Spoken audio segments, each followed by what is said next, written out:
So you finally met that special someone who you want to settle down with, and you've decided this is the person for me, this is the person who I will engage in a long-term relationship, this is it, we have found the one.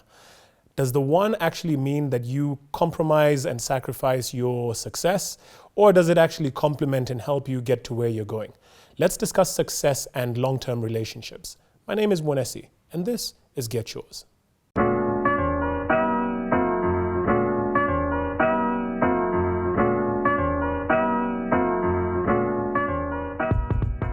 The other day, someone was asking me, Mwenesi, does being in a long-term relationship help or hinder your success in your career and your material, financial power, authority? Does it actually contribute to that, or does it take away from that? And I got to thinking, actually, is this something that we should subscribe to if we want to be successful? Does being in a long-term relationship make it easier or harder for you to do what it is that you need to do? And for me, the simple answer is it does if you want it to. Some of us get into relationships for the sake of the relationship itself, because the relationship is supposed to contribute or add something to our lives that we didn't already have. And that is really a strange way of looking at things, and it's one that, will have a drastic effect on our lives if we don't take the relationship for what it is. A relationship, especially a romantic one that is supposed to be there for the long term, in my mind, is supposed to complement. It's supposed to complement what you have already going for yourself. Whatever party you started, whatever agenda you had, whatever long-term plans, short, medium, long-term plans that you had for yourself, these do not stop because you are now in a relationship, in my mind. All right? And that is why whoever it is that you choose to settle down with should be in a position to complement and support whatever it is that you have going on, and you vice versa. You also should be in a position to complement and support whatever it is the other person had going on. Such that when you now come together, it's not a question of two becoming one. I know this is the adage, this is the discussion that is, it's typical, and I know that some people will have opinions about this, but the whole two become one scenario, I think that is more of an emotional, spiritual connection, which is fine. But when it comes to the real world, when it comes to practical, physical living, it's not a question of 1 times 1 is 1. It's more of a question of 1 plus 1 creates this new thing, but 1 and 1 continue going on the path that they're originally on.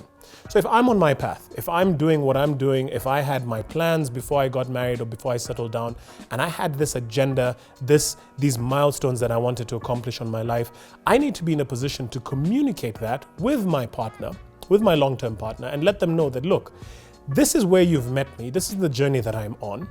Okay? These are the expectations that I have for myself. These are the plans, these are the ambitions and the hopes that I have for myself going forward.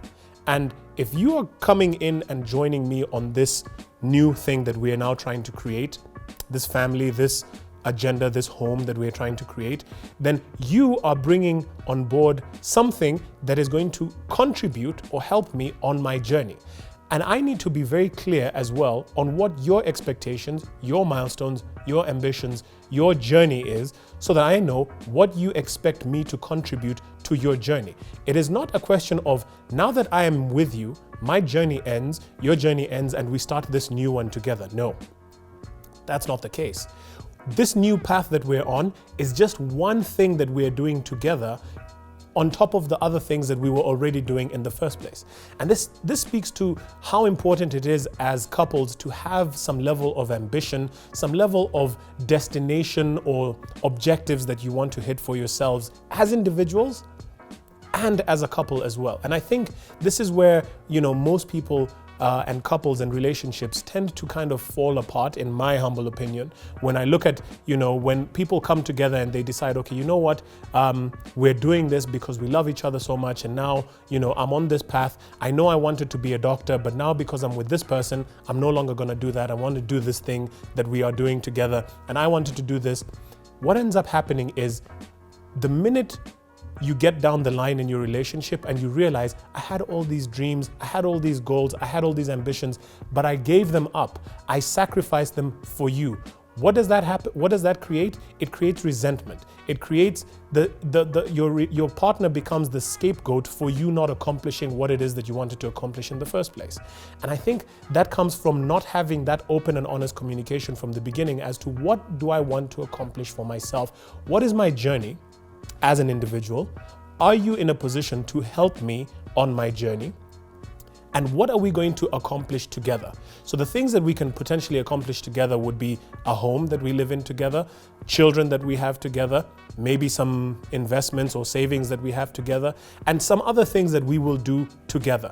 But it does not stop or prevent us from doing what we needed to do. Whatever journey you are on, keep on that journey and help and find out from your partner how they can support and add to your journey. Sometimes it might get to a point where one partner's journey is so strong, is so irresistible, that they pull the other partner naturally into their journey, so that the one partner says, okay, you know what, my journey is actually to support you, which is also fine. But it cannot be that, we're sacrificing or giving up our individual journeys, our individual agendas for the sake of our relationships. The minute that happens, you're setting yourself up for resentment. You're setting yourself up for, you're putting too much pressure on your partner to fulfill certain things that you yourself were not able to fulfill. Please make sure that you have your journey, you have your path, you have your agenda set from the beginning as an individual. By the time you're getting into your long-term relationship, you know exactly where each of you want to go, and now all you're doing in that relationship is supporting each other. Okay? I'll pause there for now. Do let me know your thoughts on how your relationships are working out. I know some people are struggling a little bit, especially during this Corona period, with hitting their milestones and knowing where to get the support from. Your first point of support is the partner and the person that you're with in your long-term relationship.